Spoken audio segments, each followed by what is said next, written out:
The air in the room is cold, not from the lack of heat, but from the absence of warmth in his eyes. They are flint, gray and sharp, cutting through the space between us. Across the polished table, his lawyer sits, a predator in an expensive suit, smiling a thin, humourless smile. Next to him, she is there, draped in something silk, watching me with an expression somewhere between pity and cruel triumph. My hands, folded on my lap, are slick with sweat. Outside, the city hums, indifferent to the wreckage inside these walls. This is it, the final act. Years, a lifetime built piece by painstaking piece, reduced to this sterile theater of war. He shifts, leaning back in his chair, radiating confidence, radiating the weight of $50 million he thinks is already his. He opens his mouth to speak, that familiar voice, once a comfort, now a weapon. And I just sit, waiting, a quiet storm gathering behind my eyes. They see a woman broken, a woman who lost everything. They don't see the steel forged in the fire he started. Let me know where you're watching from and what time it is. And if you haven't already, please subscribe, it helps me more than you know. Life before the 50 million was quiet. Comfortably quiet. We had a rhythm, John and I, weekends at the cabin upstate, Friday night takeout on the worn sofa, the predictable cadence of shared routines. 20 years. It wasn't a fairy tale, not the kind you read about in books, but it was ours. It felt sturdy. Built on compromise, on shared history, on a slow, steady accumulation of small kindnesses and shared jokes. He worked hard, quiet and focused. I managed our home, nurtured a small garden, volunteered at the local library. We weren't rich, not by any stretch, but we weren't struggling either. There were plans. Retirement plans, modest travel dreams, maybe fixing that leaky faucet in the guest bathroom eventually. His father, old Mr. Sterling, was a distant, formidable figure. A man who built an empire from nothing, ruled it with an iron fist, and had a strained, often tense, relationship with his only son. We saw him at holidays, brief, formal affairs where strained politeness was the main course. John never talked much about his childhood or his father's money. It was just there, a backdrop of immense wealth that felt disconnected from our everyday reality. We were us. That was enough. Or so I thought. The call came on a Tuesday morning. A lawyer's office. Mr. Sterling had passed away in his sleep. It was sudden, unexpected, even at his age. There was a flurry of arrangements, a stark, sparsely attended funeral that felt more like a corporate event than a farewell. And then the will reading. We sat in a room paneled in dark wood, the air thick with the scent of old paper and hushed reverence. Lawyers spoke in low, measured tones. Charitable foundations, distant relatives, employees receiving generous bequests. And then the main clause. The bulk of the estate, the vast majority of the fortune, $50 million, left outright to his son, John Sterling. $50 million. The number hung in the air, heavy and unreal. I remember feeling a faint dizziness, a disconnect. John was pale, silent. His hand found mine under the table, squeezing hard. Was it shock? Or something else? The shift wasn't a sudden snap, but a slow, insidious creep. At first, it was small things. A new watch, too expensive for his taste. Dinners out that felt less like dates and more like displays. His conversations grew shorter, his attention more fragmented.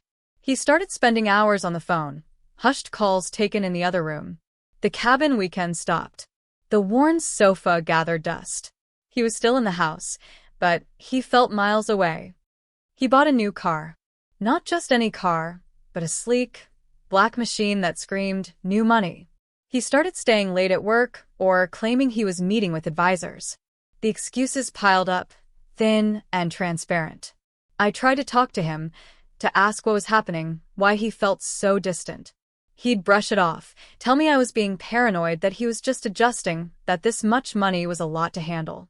His eyes, the ones that used to soften when he looked at me, were now guarded, distant. The warmth was fading, replaced by something cold and hard. Then came the perfume. Not mine. A sweet, cloying scent that clung to his shirts like a bad memory. The lipstick stain on his collar, clumsily wiped away, but still visible if you knew where to look. The late nights turned into overnights. The advisor meetings bled into weekends. The truth, ugly and unavoidable, began to take shape in the empty spaces he left beside me in bed. I confronted him. I remember standing in the living room, the room where we'd spent so many quiet evenings, the silence now deafening. I held up a shirt with a faint, undeniable smudge of pink. He didn't deny it. He didn't apologize. His face was a mask of indifference. "Her name is Sarah," he said, his voice flat, devoid of emotion. "We've been seeing each other for a while." A while. While I was making his dinner, while I was watering his plants, while I was planning our quiet future. A while. He didn't even have the decency to look guilty. He just looked impatient, as if I was an obstacle, a problem to be solved before he could move on to the next, shinier phase of his life. "I want a divorce," he said. Just like that. As if he was ordering coffee. "It's time to move on." Move on. From 20 years? From me? For $50 million and a woman draped in silk. The pain was a physical blow. It knocked the air out of my lungs, left me gasping in the middle of my own living room. It wasn't just the betrayal, though that was a gaping wound. It was the casual cruelty, the utter lack of remorse, the way he could just discard me. Like an old coat he no longer needed now that he could afford a fur. He moved out the next day. Just like that. A few boxes packed quickly, a casual farewell that felt colder than the deepest winter. The house, our home, felt hollowed out, haunted by the ghost of the man I thought I knew. The silence he left behind was louder than any argument we ever had. The early days were a blur of shock and grief. I wandered through the house, touching objects that suddenly felt alien, imbued with the memory of a life that was now just a past tense. The divorce papers arrived like another punch to the gut. They were clinical, cold, laying out the terms of my proposed erasure. His lawyers, sharp and ruthless, offered a pittance, a fraction of what was fair, what was right, what was legally mine after 2 decades of marriage. $50 million changes everything, his lawyer had said to my bewildered, kind-faced lawyer. Mr. Sterling is now a man of significant means. He has plans. Miss Sterling will be adequately provided for, of course, but his future assets are his alone. Adequately provided for. It felt like a slap in the face. Like a beggar being thrown crumbs from a king's table. The law, my lawyer explained, was complicated. Marital assets were subject to division, yes, but an inheritance received during the marriage? Especially one of this magnitude? It could be argued as separate property, particularly if he kept it separate. And with $50 million, he could hire lawyers who could argue anything. I felt the walls closing in. He had the money, the power, the ruthlessness I had never seen in him. He was a stranger, wearing the face of my husband, and he was determined to leave me with nothing but the wreckage. My early struggles were simply trying to breathe, trying to comprehend the scale of the disaster, trying to find solid ground in a world that had tilted violently off its axis. My lawyer advised me to settle, to take what I could get. The legal battle would be long, expensive, and emotionally draining. Against his resources, the odds were stacked against me. But the thought of letting him get away with it, of him walking off into the sunset with his $50 million and his mistress, leaving me broken and discarded, gnawed at me.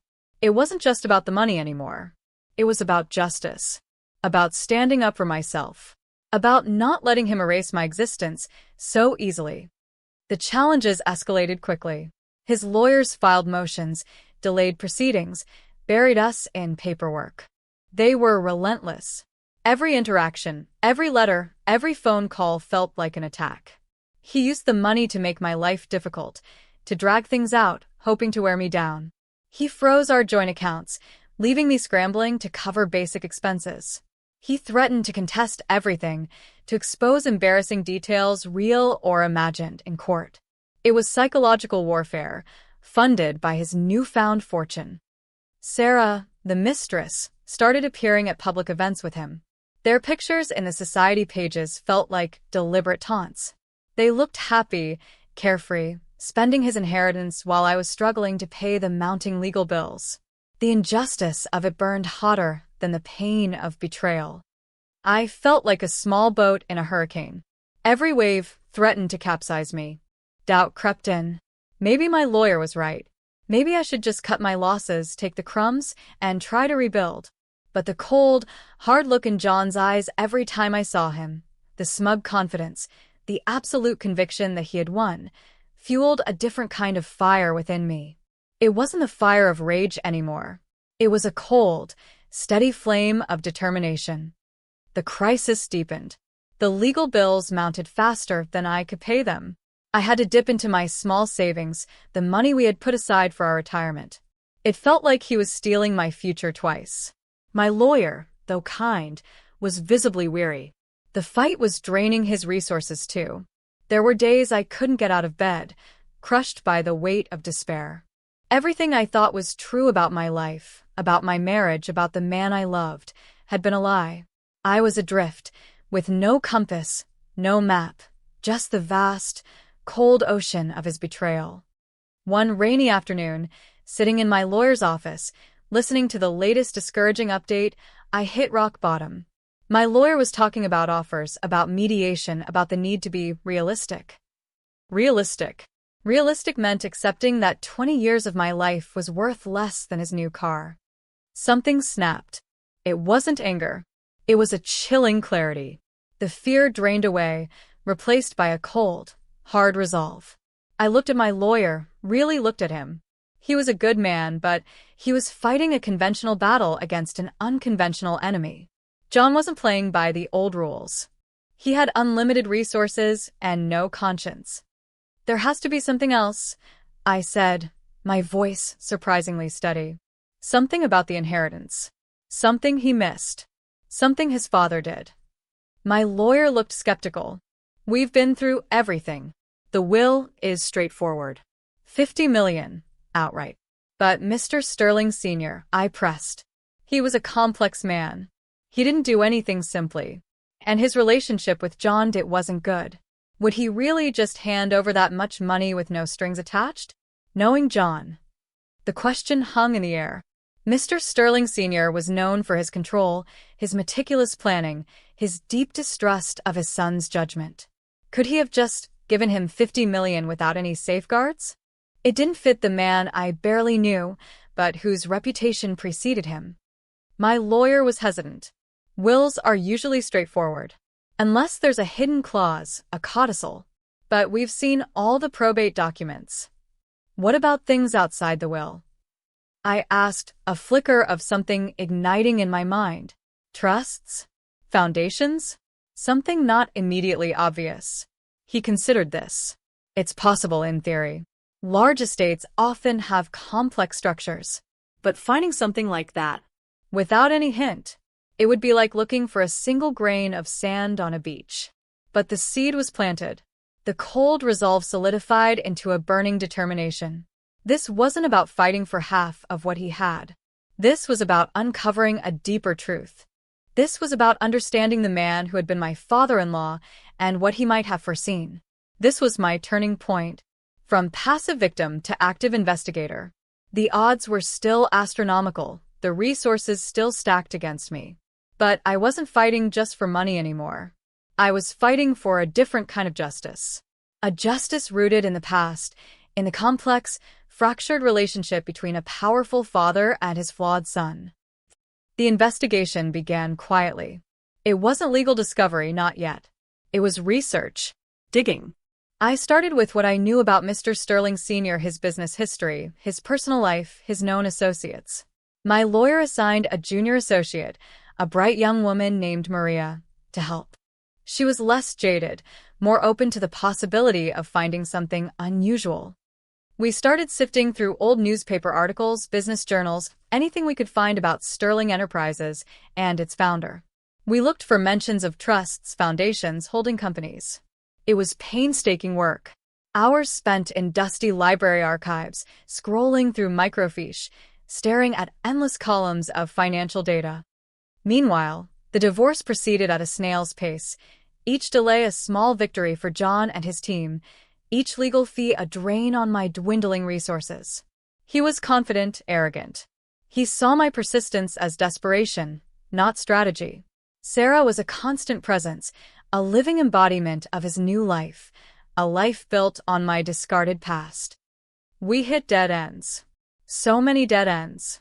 Leads that went nowhere, documents that were irrelevant, sources who were unhelpful or guarded. Maria was diligent, but even her initial enthusiasm began to wane.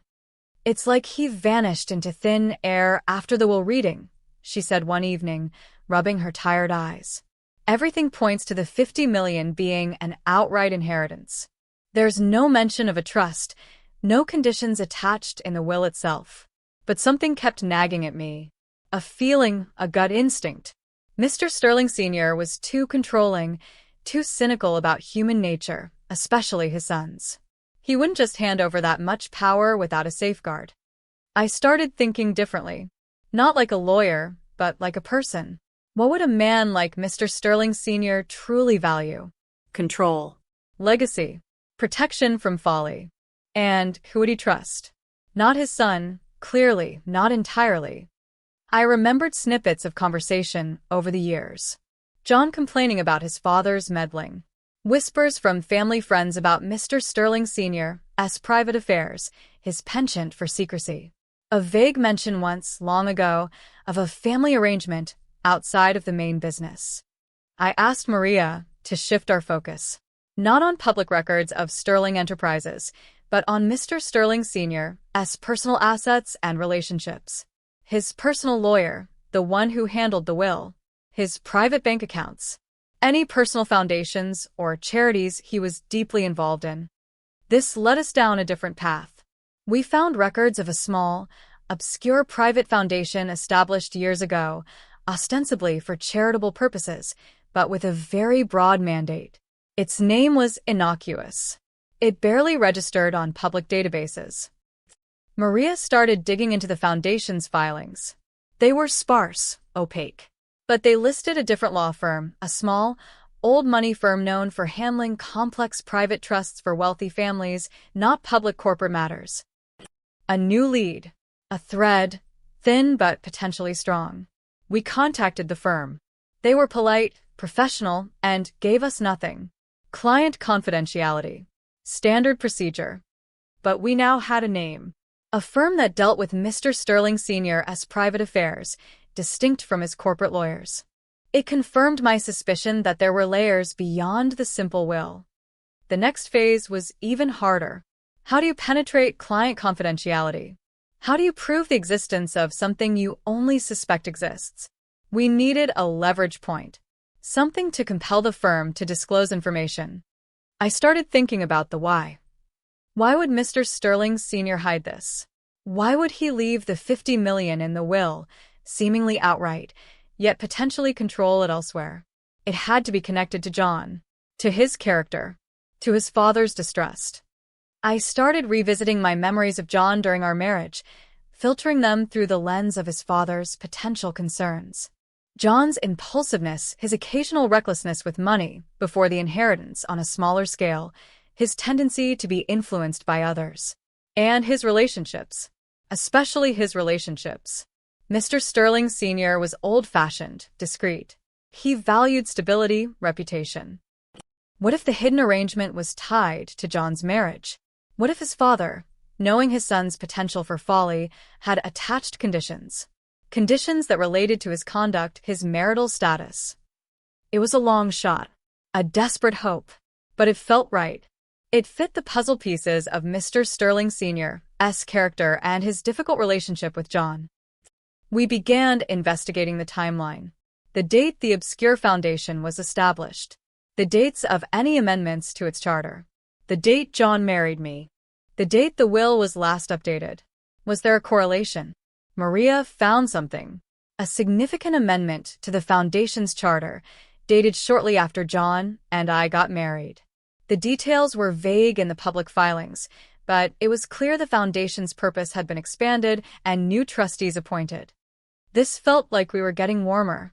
A hidden structure, linked to John's marriage, managed by a different law firm. We needed more. We needed details. We needed proof. My lawyer was cautious. This was still speculative. Taking this to court would be risky, expensive. We needed something concrete to compel disclosure from the trust lawyers. I thought about the old man. Mr. Sterling Sr., he was a strategist. He planned for every eventuality. If he set up a hidden trust, designed to control his son's inheritance based on his behavior, how would he ensure it worked? How would he make it ironclad? How would he anticipate his son trying to bypass it? He would use paper. Paper trails more powerful than emotions.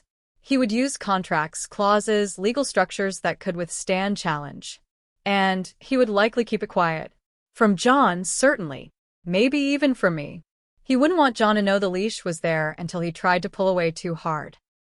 The fight with John became a background noise to this obsessive search. He and his lawyers continued their tactics, but they no longer seemed to have the power to crush me. My focus had shifted. I wasn't just defending myself. I was on the offensive in a way he didn't even know about. The cold satisfaction of knowing he was oblivious to my true efforts fueled me. One evening, late, hunched over papers on my dining room table, a faded photograph slipped out from an old photo album. It was from our wedding day. A small, informal gathering at the time. And in the background, almost out of frame, was Mr. Sterling Sr. talking intently with a man I didn't recognize. A man in a suit, holding a briefcase. Something clicked. I hadn't paid attention at the time. My focus was on John, on the joy of the day. But now, the man's face wasn't clear, but his bearing, the way he held himself. It looked like a lawyer. Not the lawyer who handled the will, not John's corporate lawyers. Someone else. I showed the photo to Maria. Is there any way to identify this man? Maybe someone who was there that day. It was another long shot, but Maria ran with it. She managed to track down one of the other guests from that day, a distant cousin of John's who had remained somewhat friendly over the years. The cousin didn't recognize the man clearly from the photo, but remembered Mr. Sterling Sr. having a brief, private conversation with someone just before the ceremony. He thought the man might have been someone from his office or a business associate. A business associate? At his son's small, personal wedding? It felt out of place, unless the business was directly related to the wedding itself. We went back to the obscure law firm. We couldn't ask about a trust directly without leverage. But could we ask about general services provided to Mr. Sterling Sr.? Could we imply that we knew they handled certain personal matters? My lawyer made a carefully worded inquiry, suggesting that our research indicated they might hold documents relevant to Mr. Sterling Sr.'s personal financial planning at the time of his son's marriage, specifically arrangements intended to safeguard certain assets. We didn't mention the inheritance or the will. We kept it vague, but pointed. Their response was still guarded, but less of a complete stonewall. They acknowledged that they had provided Mr. Sterling Sr. with estate planning services around that time, but reiterated client confidentiality. However, they also stated that in cases where litigation directly involved the intent or structure of such plans, a court could compel disclosure. This was the leverage point. We had enough circumstantial evidence to suggest that there was a hidden structure established around the time of our marriage, handled by this specific firm, likely related to safeguarding assets. It wasn't proof of the trust itself, but it was enough to make a compelling argument to the court to order the firm to produce any documents related to Mr. Sterling Sr.'s personal estate planning services concerning his son, dated from the period just before our marriage onwards. It was a risky legal maneuver. It could be seen as a fishing expedition. John's lawyers fought it fiercely, arguing it was harassment, irrelevant, a desperate attempt to invent something that didn't exist. They were confident because they, like John, only knew about the will. They were completely blind to the possibility of a separate, hidden structure. The judge considered it. He was hesitant. The bar for compelling disclosure from a third-party law firm is high. But our argument, carefully constructed by my lawyer based on Maria's diligent research and my own persistent intuition, highlighted the unusual circumstances: a multi-million-dollar inheritance, a complicated father-son relationship, evidence of parallel, private legal work at a separate firm around the time of the marriage. It painted a picture of a father who might have had reasons to structure his wealth in a complex way. To my immense relief, and John's evident shock in the courtroom, the judge granted our motion. The law firm was ordered to produce relevant documents under seal for the judge to review in chambers. It was a small victory, a crack in the wall, but it felt monumental. John's smug confidence wavered for the first time. He looked at me with a flicker of confusion, then anger. He didn't understand what was happening. This wasn't the fight he was prepared for.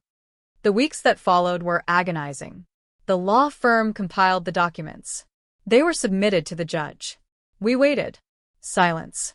The divorce proceedings were put on hold, pending the judge's review. John's lawyers fumed, frustrated by the delay and the unknown quantity the documents represented.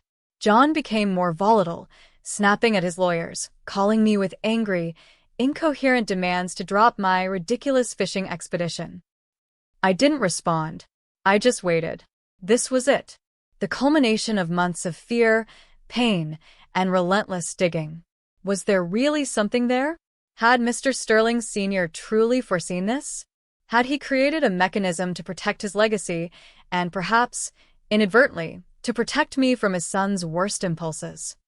Finally, the notice came. A hearing was scheduled. Not a trial, but a chamber hearing to discuss the contents of the sealed documents. Only the lawyers and the parties would be present. The tension in the air was palpable. We gathered in a smaller conference room adjoining the courtroom. The judge was present, his expression neutral. John sat opposite me, his face a mixture of impatience and unease. Sarah was there, radiating a brittle kind of confidence that seemed forced. His lawyers looked nervous. Mine, particularly Maria, looked cautiously optimistic. The judge began to speak. He confirmed that the law firm had produced documents relating to a private trust established by Mr. Sterling Sr. years ago. My heart leaped. It existed. He explained the structure of the trust. It was complex, multifaceted. Its beneficiaries included various charities and distant family members.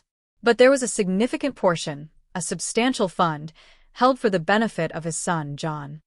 John leaned forward, a flicker of his old arrogance returning. This was it. The $50 million confirmed. But the judge continued. He explained the conditions attached to this fund. Mr. Sterling Sr., he said, had been deeply concerned about his son's judgment, particularly concerning relationships and financial management.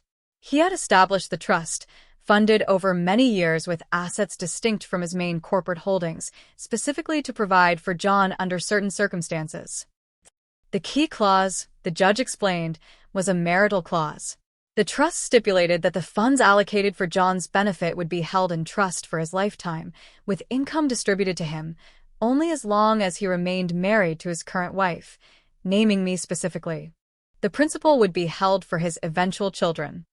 If the marriage ended through divorce initiated by John, or due to his demonstrable infidelity or abandonment, the trust fund allocated for him would be dissolved. The assets would not revert to him directly.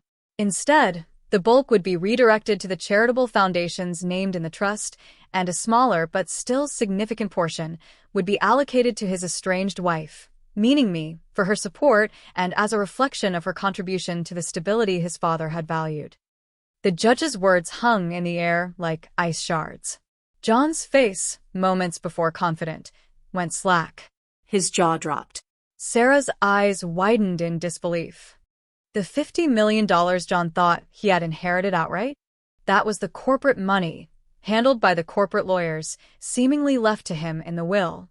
But that was only one part of his father's wealth. The private wealth, the wealth Mr. Sterling Sr. truly wanted to control and protect from his son's potential recklessness, had been funneled over years into this hidden trust. The will was a public document, designed to handle the visible empire.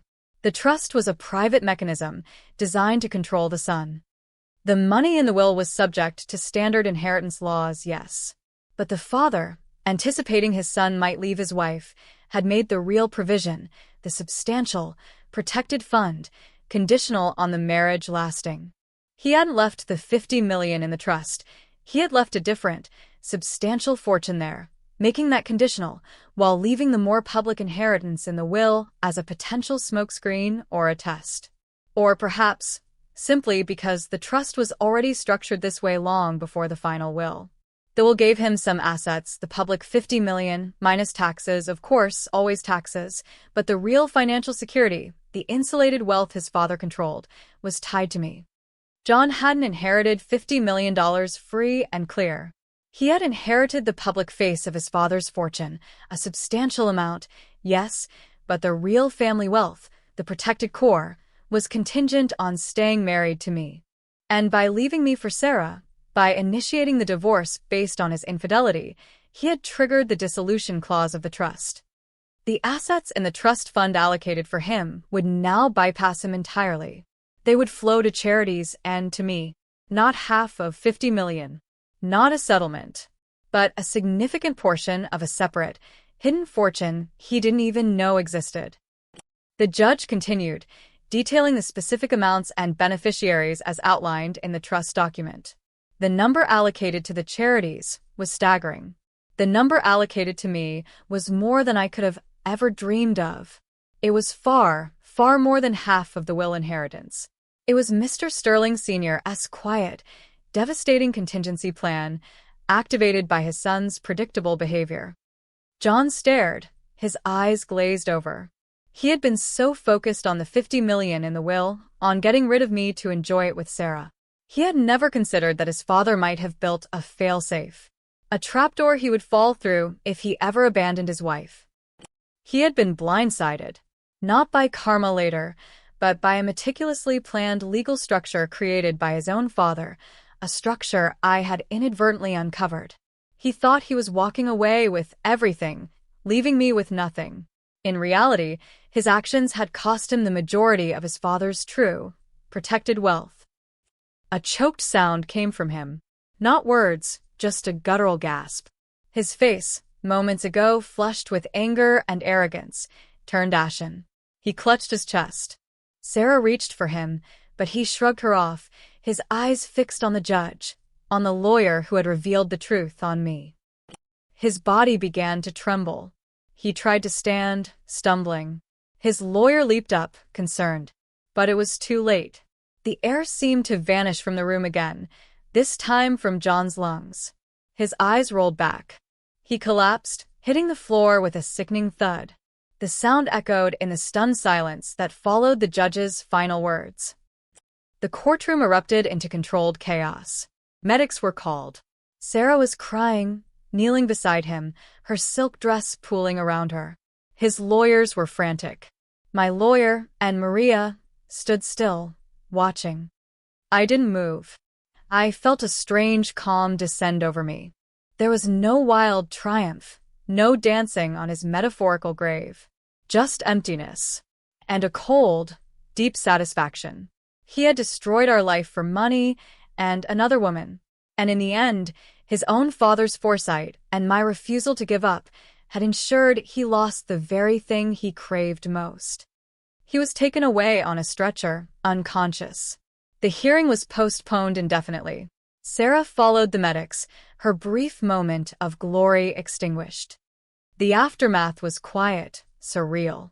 The legal process following John's collapse was complex but, for me, straightforward. The trust documents were clear and legally sound. Mr. Sterling Sr. had anticipated challenges and had included clauses, making them ironclad. John's lawyers, once aggressive, were now subdued. Their main strategy had evaporated. With John incapacitated and the trust nullifying his claim to the bulk of his father's wealth based on his actions, the divorce settlement became almost secondary. The trust dictated the major financial outcome. I wasn't just getting a divorce settlement based on marital assets and the remaining inheritance John might still legally access, a much smaller amount than anyone, including him, had realized was separate from the trust. I was a beneficiary of Mr. Sterling Sr., private trust. My portion was significant, enough to ensure my financial security for life and beyond. It wasn't the 50 million from the will, but it was derived from the deeper, larger pool of wealth his father had secretly controlled. There was no public spectacle. Everything was handled discreetly, as Mr. Sterling Sr. would have wanted. The news of the trust, its conditions, and John's loss of his expected fortune remained largely confined to legal circles and a few close family members. The official reason for his collapse was stress-related, vague enough for public consumption. John recovered physically, but the man who woke up was different. The arrogance was gone, replaced by a bitter, hollowed-out shell. He had lost Sarah, who quickly moved on once his expected fortune evaporated. He had lost the respect of his peers who learned, quietly, of his folly. And he had lost the vast majority of his father's money. The small portion of the will inheritance he did receive seemed a pittance compared to what he had forfeited from the trust. He tried to challenge the trust from his sickbed, but it was futile. The legal structure was sound. His father had outmaneuvered him from the grave. My life rebuilt itself, piece by quiet piece. The silence in the house remained for a time, but it was no longer empty. It was filled with the quiet hum of my own thoughts, my own plans. The money from the trust wasn't just a settlement. It felt like a strange, unexpected legacy from a man I barely knew, a man who had foreseen his son's weakness and planned accordingly. It wasn't about winning some battle of revenge. It was about being caught in the crossfire of a father-son dynamic I had never fully understood, and somehow, through persistence and a twist of fate, emerging from the wreckage. I didn't see John again after that day in the conference room. I heard things, of course. He became reclusive, bitter, obsessed with what he had lost. The 50 million he thought would bring him freedom had become the instrument of his downfall. He was trapped, not by lack of money anymore, but by the consequences of his own choices, amplified by his father's intricate plan. Sometimes, I sit in my garden, listening to the birds, feeling the sun on my face. The world is quiet again, but it's a different kind of quiet. It's a quiet born of resilience, of having faced the storm and found land. The money is there, a silent presence that has changed the practicalities of my life, but not the core of who I am. It came from a place of betrayal and pain, but I choose to let it fund a future built on strength and independence. It's a bittersweet inheritance, a reminder of the life that was shattered, but also a testament to the quiet power of holding on, of looking deeper, of finding the hidden truths that lie beneath the surface. His collapse was the end of his path to easy wealth. My quiet rebuilding was the beginning of mine, built on the ruins he left behind. If this story hit close to home, I'd love to hear your version. Drop a comment with where you're listening from and what time it is. Thanks for being here. Subscribing helps bring more of these to life.